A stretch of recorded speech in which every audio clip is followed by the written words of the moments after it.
This is a Rattle and Hum Sports Podcast. I'm Bryan Houston, and we are very, very glad to have my old friend Mac Engel, the blogger, columnist for the Fort Worth Star-Telegram, author of the Big Mac blog.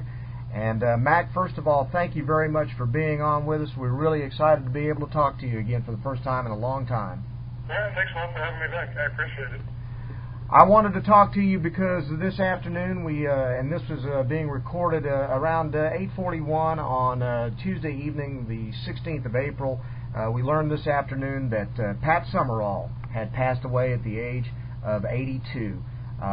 He, for most of us, is always going to be remembered as the voice of the NFL television broadcast, and you've had numerous opportunities, I'm sure, to visit with him and interview him. So tell me, first of all, your thoughts about Pat Summerall and his place in the NFL. To me, I think he was the voice of the NFL for the 1980s and the 1990s. I think he, along with John Madden, created a singular style that a lot of other networks and a lot of other broadcast tandems tried to emulate and duplicate. And at the end, no one came close because nobody, for some reason, nobody had the presence of mind to emulate Pat Summerall's mindfulness that he was not the star, that he didn't need to tell you everything that was going on right in front of your eyes. And I think that's what separated him ultimately from all the other play-by-play men of the 80s and 90s, is that Pat was a play-by-play announcer who genuinely let the game speak for itself, and he acted like a guide, not a radio play-by-play voice. And Madden was the perfect complement to his straight man routine. And I think what we saw was two guys who created an identity for themselves that was so singularly unique and so ultimately relatable as sports fans, that as I think they created something that an entire multiple generations of NFL fans loved to watch and listen to. If those guys did the game, that meant you knew it was a big game. And I think it wasn't just for fans, it was for the players and coaches too. If Pat and John showed up, they knew it was prime time. They knew it was big time. And I don't think anybody's ever come close to duplicating that kind of magic that those two guys had. You mentioned the way that he broadcast ball games, and I have to tell you, because I'm old enough to remember when Ray Scott was the voice of the big ball game on CBS, and Pat Summerall was his color man, for lack of a better term. They really didn't do it that way back in those days, but it was the same thing. Ray Scott was one of these guys that all he would say was star to dollar touchdown. Indeed. And you watch guys now. The only guy that comes close to that in my mind these days is Joe Buck, and who is his dad. You know, a legendary broadcaster. But even Joe, as good and as talented as Joe is, and I know there are a lot of people out there who don't like Joe Buck. I do a lot. I think Joe's terrific. But to me, Joe has Pat's sense of timing and understanding that you don't need to say a lot. You just don't. And sometimes it's just a sentence. Sometimes it was just a word or two. And that was it. You know, Montana to Rice. I can still hear Pat saying that. And no one did it any better. And also, it helped too. Pat had a great voice. And he did just have this wonderful sounding, soothing voice that not every broadcaster has. And I think when you put those elements together, you had the combination of a fantastic broadcaster, which is what Pat was. And, you know, I can still remember back when Pat Summerall was doing the ball games and Tom Brookshire was his color man before that magical combination of John Madden was put together, and that was a great team. I remember Summerall and Brookshire doing the 75 or 76 Super Bowl between the Cowboys and the Steelers. That was the Lynn Swann show. That was one of the first great Super Bowl games we'd ever had, and these guys were always up to the task. They never let you down on the big event. No, and I think that's the hallmark of a really good broadcaster, is that can you remember the call? Can you remember the announcer with the game? And I have to tell you, I can't remember many of those anymore. Not because I'm so old. It's because most of the broadcasters, I think they've all been trained to sound so like each other. They're so similar that but they don't necessarily distinguish themselves from the other. Pat was a guy who did that. I can remember Pat's calls even today from certain playoff games, certain Cowboy games, certain New York Giants games.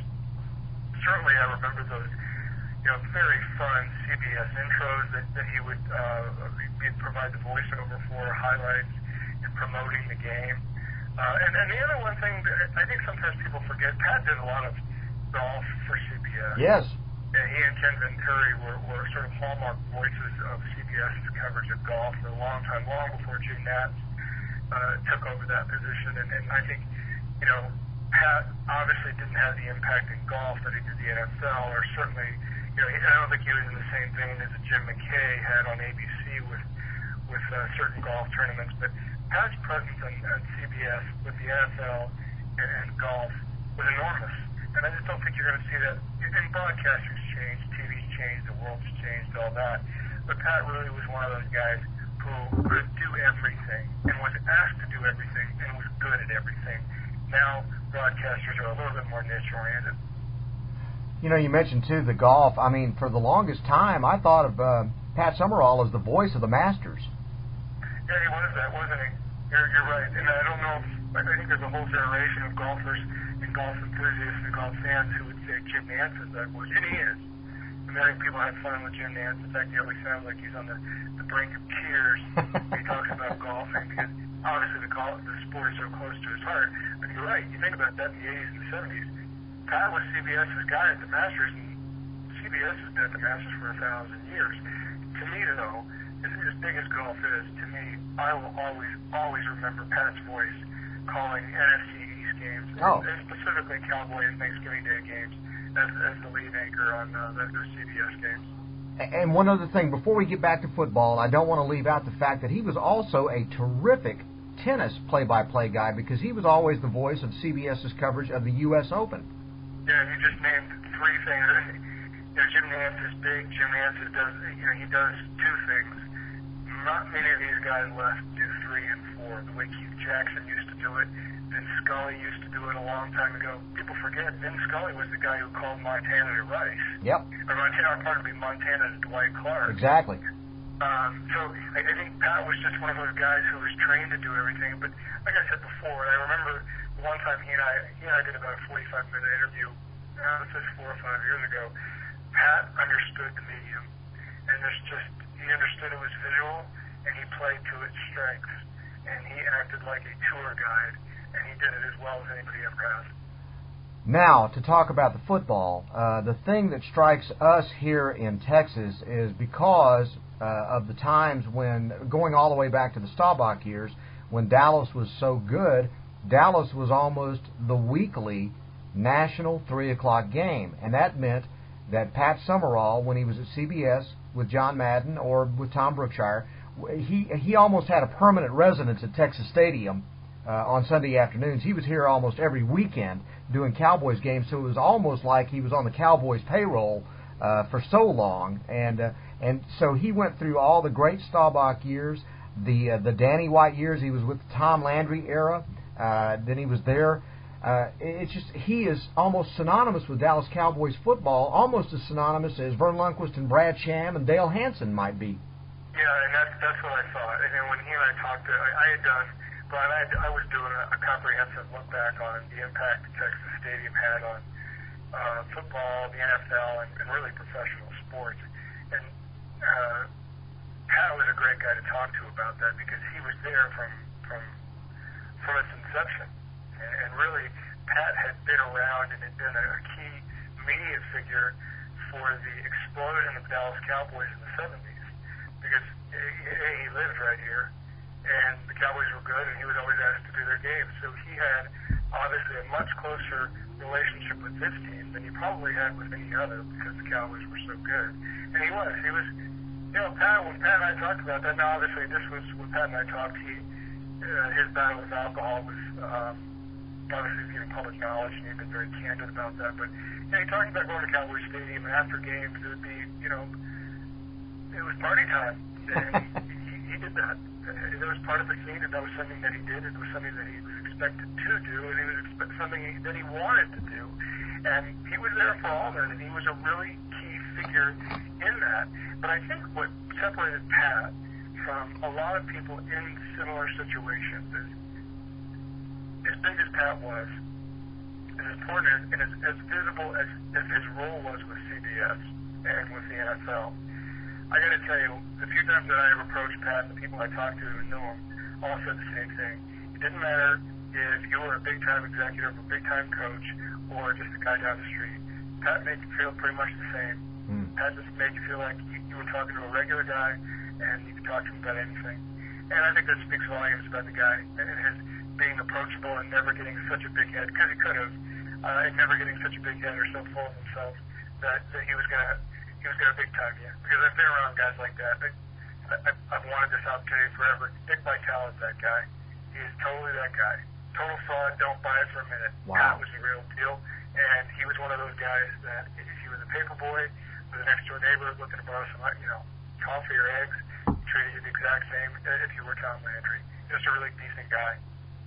You know, one of the things you mentioned about that, and I had the opportunity when I was covering the Cowboys in the 80s, and the media was treated like royalty back in those days. Tex Schramm took care of us, and so we had that middle level where there are now luxury boxes, and you could go up and eat and then cover the ball game.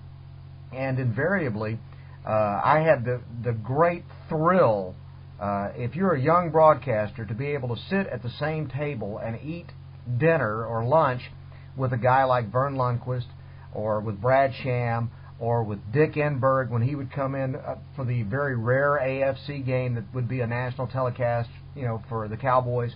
And I didn't have that opportunity with Pat Summerall. But one thing I found with all of these guys, the truly great ones were not big timers. They were not going to treat you. They were just down to earth guys, and that was so encouraging to me as a young broadcaster, that these guys weren't just real asses, if you know what I mean. Sure, absolutely. And I think granted, when I interviewed Pat and I was around him, he was much older. I mean, this was 2005, 6, 7. He was a much older man. He was in his 70s at the time, and really, I think the thing about Pat then was he desperately wanted to still be around it, and the networks had decided that that was gone, and his time was gone. And that was kind of sad to watch, but the thing about him and some of the broadcasters you mentioned, certainly Brad Sham is one of those guys, and Vern Lundquist as well, is that I never had the impression, certainly from Pat, that he always understood that there was a time when he was, nobody cared who Pat Summerall was. And as long as you don't forget that, as long as you don't forget there was a time no one gave two whips who you were or anything like that, then I think you'll be all right. You'll remember to treat everybody okay. And Pat always, I think, my impression is Pat always did that. Another thing that strikes me about Pat Summerall, and again, I'm kind of, of an age where I've watched a lot of this as it's evolved over the years from back in the early 70s when I started watching football. Pat Summerall played in the NFL, and very few players did what Pat Summerall did. I mean, most players went into the booth as color men, as the sideshow. Pat Summerall went into the booth originally as the sideshow and then moved into the booth as the play-by-play guy. And not only was he a former athlete in that role, but he was the best. I mean, it's incredible to think about a former athlete stepping in and being the best play-by-play guy maybe in television broadcast history. The only other guy I can think who did that, who stepped into the role from player to play-by-play guy, was Frank Gifford. Mm-hmm. And I, all due respect, I was never a big Frank Gifford fan. I did not think he did a great job. He did a good job of, handling a three-ring circus with Don Meredith and Howard Cosell, but I don't think he was even in the neighborhood with Pat Summerall as a play-by-play guy. No, and I think in fairness to Frank, I don't think they were asking him to do the things that they did to Pat. Mm-hmm. I have really fond memories of Frank. I thought he had a great voice, a great-looking guy, sharp, and he was very stylish. But Frank sort of exuded a different kind of air than Pat did. To me, Pat sort of exuded a well-dressed, blue-collar approach to broadcasting. Not necessarily no frills, but closer to no frills. No frills than Frank Gifford. Frank was like I said, a good-looking guy who was sort of snazzy. He dressed that way. He played the part. He sort of exuded a more New York upscale feel to the broadcast booth than Pat did. And I really liked Frank. I thought Frank was good, but I don't think he could have done what Frank did. Frank was an anchor. Mm-hmm. Put Frank behind an anchor desk of the Olympics, and he could do it. Pat probably could have, but they didn't ask him to do it.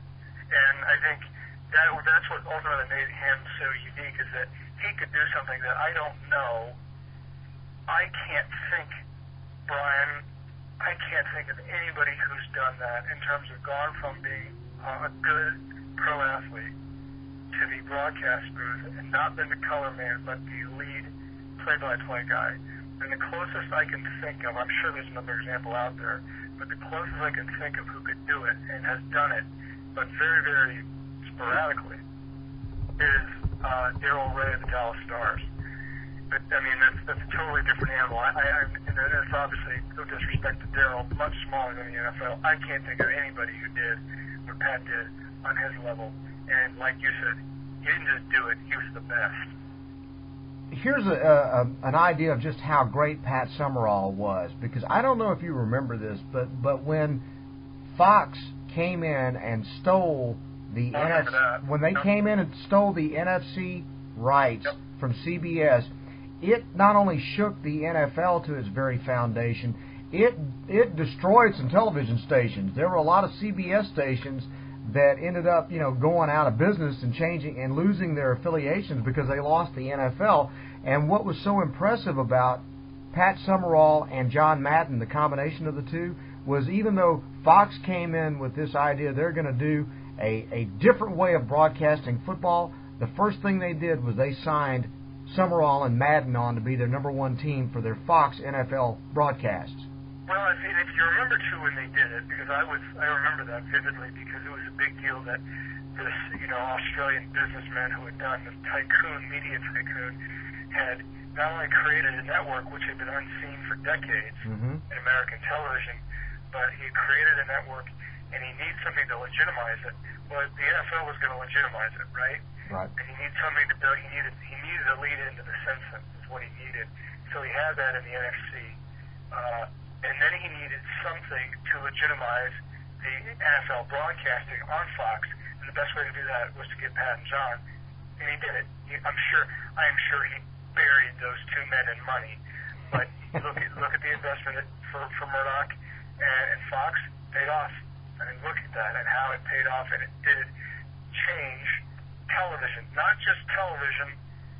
It changed not just sports television, but it changed American television. Pat was a key figure in that.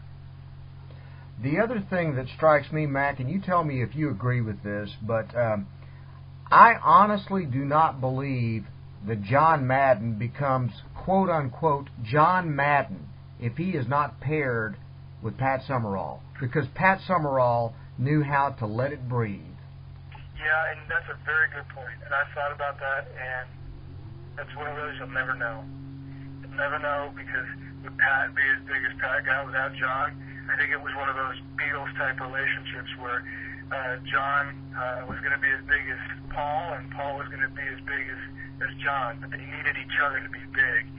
And I think at the end of it, they both, and I'd heard this peripherally, that their relationship off the air was not buddy-buddy. They didn't go hang out, they didn't necessarily run in the same circles, and that there was a little bit of friction there. But on the air, and Bryan, in broadcasting, that's not totally uncommon. No. That's almost more common than it's uncommon. Yes. But on the air, they were respectful, and they certainly understood their roles, and they played off each other beautifully. I get the impression, Mac, and you talked to him. I never had the honor and the privilege of being able to visit with him, but I get the impression, and I realize that in this business, to get to the level that he was at, you have to have ego, but it sure seemed to me as if Pat Summerall did a wonderful job, if he had ego, of really knowing how to rein it in and give John Madden the room he needed to be the superstar he became. Yeah, I think you're right, and I think you're definitely right about having ego. I don't think anybody in those jobs is without ego. I remember talking to Bill Parcells about that. He thought in order to be successful, you had to have a big ego, and I think certainly in the business of national professional broadcasting and the NFL, yeah, you do kind of have to believe you're really good. And I don't think Pat was without that. But I think Pat was also smart enough and shrewd enough to realize that if John wins, Madden wins, then Pat wins. And I think Madden was smart enough to realize that Pat wins, then I win. And if you look at them, both ended up in Hall of Fames. John was a professional football member of the Professional Football Hall of Fame. Pat's a Hall of Famer, broadcast Hall of Fame. Both of them, I am quite certain, are millionaires, many times over. And unlike so many tandems or groups that you see eventually break up because of infighting and one guy wants more credit than the other or whatever else, this was a relationship that said, you know what, we are great together, we are killing it, why mess up a good thing? It was brilliant from that standpoint. You mentioned it earlier, the man had his demons, and it very likely almost killed him at one point, but he was able to rein in his alcoholism. That's another thing that he's going to be remembered for. Is you said he was a partier, but at the same time, amazingly enough, it didn't affect his career, which is pretty astonishing when you think about how destructive that can be. Yeah, and I think I remember one time he did an interview. This was several years ago. This was in the 90s, where he talked about there was an intervention staged with him, and I want to say he went to Betty Ford. I can't remember if that's right or not, Bryan. I want to say he went to Betty Ford, and that eventually got him on the road to saving his life. And I think with Pat, I remember this was about in the interview, and broadcasters and sports journalists can relate to this. When you cover an event, even though you are detached from the game and you're just sort of seeing it, as a reporter or whatever, there is a certain amount of adrenaline that comes with covering those games, especially big games. And I noticed this even personally, that the bigger the game, the bigger the moment, the more adrenaline you've got, especially if it's exciting near the end, whatever. And you do need some sort of unwind period. And I don't think it's a coincidence. That's why you saw a great deal of sports journalists for a long time resort to alcohol. And Pat was no different. Pat would he thought that was normal. He'd get all amped up, big game, kick at the end, winning field goal, where we go afterwards. And what do? He goes throw back a few. There's a whole generation of men who did that. And that was at a time, too, I also believe there wasn't uncommon for there to be a tap or alcohol free for consumption to the media, sometimes during the game, not just after, but sometimes during the game. Correct. Certainly the Cowboys were very liberal with that. Tex ran, there was no bigger friend of the media than Tex. Pat did it, and and eventually Dan put himself in, he damn near died, and he was very candid about that. He did not treat his body well. He suffered a great deal of amount of physical ailments near the end in the middle and end of his life that he had to deal with knees, hips, and alcoholism. But he became a devout Christian and a big spreader and a believer of his faith in Jesus Christ. He was a big believer in that. And eventually I do believe it was one of the reasons he feels it saved him and why he led a pretty fulfilling and successful life until he was 82 years old. And it's nice to know that he went out on a real up note in those final years to last to 82 years old, and know that those final years were not years of misery, but years of joy and people being able to honor him. And I think that him being sober and seeing probably the respect that people in this industry have for him and the impact he had on the game, that must have been very gratifying. We all could wish that we could have that kind of life and finish that way. Yeah, for sure. And I think ultimately you look back at his life, and I talked to Dan Reeves today, and Dan knew him for years, obviously, from his days coaching the NFL. When he said he saw him last time, he was healthy. He looked good. He sounded good. He was happy. And Dan said, that's the way I want to remember him. And I think that ultimately Pat was like anybody else. He was very human. He did some things extremely well, like broadcasting. He had his demons, like alcoholism. But at the end of it, he got through it all. And I think you're right. From talking to people that knew him, Brad Sham, especially, that Pat did it pretty well. And to make it to 82, despite some of the things that he put himself through, that's pretty good. And I think instead, a lot of people die, and it's crushing because it's too young or too early or too sad. And I think this is one of those rare instances where you can look at it at this day and Pat's death and say, this is truly a celebration of what was a very good life. Absolutely. All right. While I have you here, because you've been so kind to do this on another forum other than the Fort Worth Star-Telegram, I want you to tell me about everything you're doing right now and how we can let people know about how they can find out and read everything and hear everything that Mac Engel does. Well, I have yet to be made unemployed, so that's good. Amen. I opened my email here in the last 20 minutes. I am at, you can find my work. I am a columnist and blogger for the Fort Worth Star-Telegram. So if you go to startelegram.com/sports, you will see my beautiful picture with flowing locks. I hate you. I hate you, by the way, for those flowing locks. I just want you to know that. This is a man. That's all I bring to the table anymore. This is a man who shaved. Typos and misspelled words. Listen, this is a man who shaved his head and it all grew back in a half a week. I hate you. I was sort of tempting fate. That was sort of stupid. I don't think I'll do that again. You can also find my blog there, the Big Mac blog, where I will weigh on current events and the occasional pop culture item and whatever else that I find interesting at that moment. Which leads me to the other question. What's the new hot show right now on television? What is the new hot show right now on TV? That's a good question. Everybody seems to like the show Scandal with Kerry Washington because she's a good-looking woman. Apparently, sex sells these days. Really? I had no idea. The Voice is really hot, but I am still a fan of Mad Men, and I want to get it. I love The Walking Dead. Anything about zombies never gets old.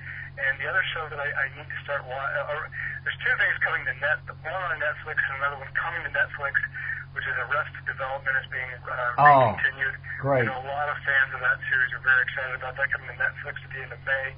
And the TV show, the original Netflix programming with Kevin Spacey called why am I drawing a blank, Bryan? Kevin Spacey. Okay, I'll have to look it up. I'll look it up. Terrible. Why am I drawing a blank? Hey, because that's called old age, Mac. I mean, get used to that. Who cares? The TV show it's a Netflix TV series with Kevin Spacey. I can't remember. It's about politics and hell, what a waste. I can't believe this. This is terrible. What Hey, a waste all this brain power on. welcome to my life. House of Cards. House of Cards. Thank you very much. House of Cards. Thank Yes. you. Yeah. Well, and then there's always the Andy Griffith reruns. Okay. Yes, the Andy Griffith reruns. You know, I think you might have me by a few years on that one. You know, I'm just telling you, you can always go to the old reliables when you just can't find anything else. Hey, have you gotten into the Americans? You know what? I loved the first episode of it, and I meant to TiVo all of it, and then I forgot.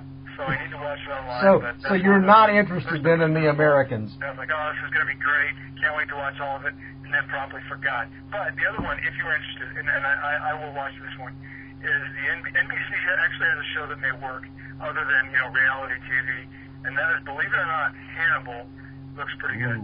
Hey, and I will tell you, I have sworn off sitcoms, but I love Go On. Have you watched that? I have not watched Go On. You see that? Matthew Perry, it is a terrific show about a sports talk host, oddly enough, but it is really smart and funny, and I haven't seen that since Seinfeld left the air.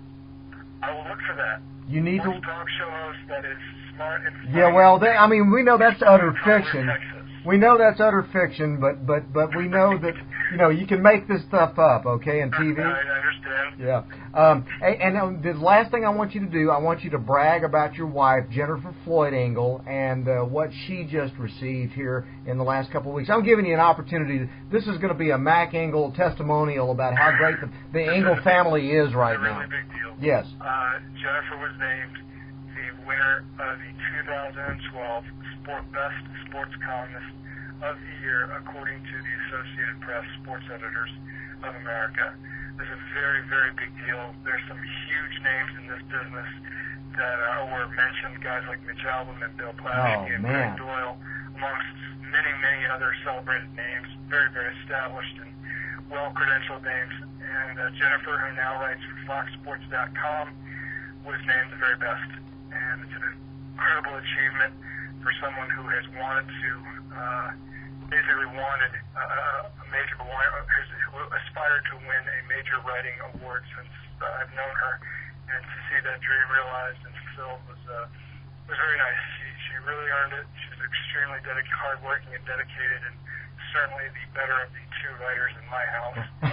And it really is proof that even though she got a lot of grief for a long, long time, that she didn't play, she was talked about, she's a girl, that it doesn't matter, because at the end of it, it's all about telling stories and offering your opinions. And in 2012, the Associated Press said nobody else did it any better than she did, and I think they're right. She's terrific, and she is total proof that you don't have to be a Barbie bimbo to be a female in sports TV or anything along those lines. You just have to be good at what you do, develop pretty thick skin, and she's done both, and she's totally deserving and richly, she's completely deserved the award, and I was thrilled for her.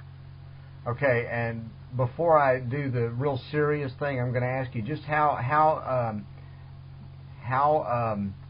what's the word? How uncomfortable are you with that as a man? I'm not. I tend to. It's funny you should say that. It's one of the things that bothers me the most. That is the assumption. That is the total truth. It is something. You have insecurities. Admit it. Pardon? You have insecurities. Admit it. Oh, I might have insecurities, but not about this one. That's great. I do believe in 2013 that economics is the driving force behind why everybody has to pitch in, and why a guy can change a diaper every bit as proficiently as a female. Amen. Amen. I believe that. I believe that. Do not tell me that a woman is any more. If you're going to tell me that a woman can be every bit as proficient and as good as a professional as a man can, do not insult my intelligence and say that a woman can be a better parent than a dad. You go. BS crap, and I hate it, and I will not tolerate it.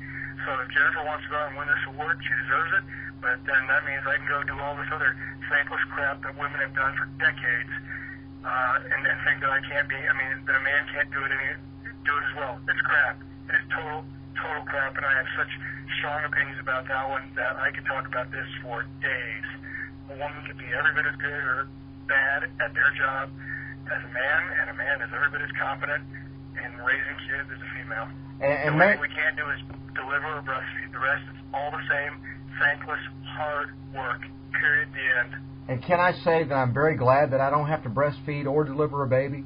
Well, I tried. It didn't work. I wasn't lactating. My milk didn't come in. But I tell you what, you touched the nerve on this one. This is one I love it. Very strong feelings about. I'm like, don't tell me that, I'm a better parent because I'm a female. Bull crap.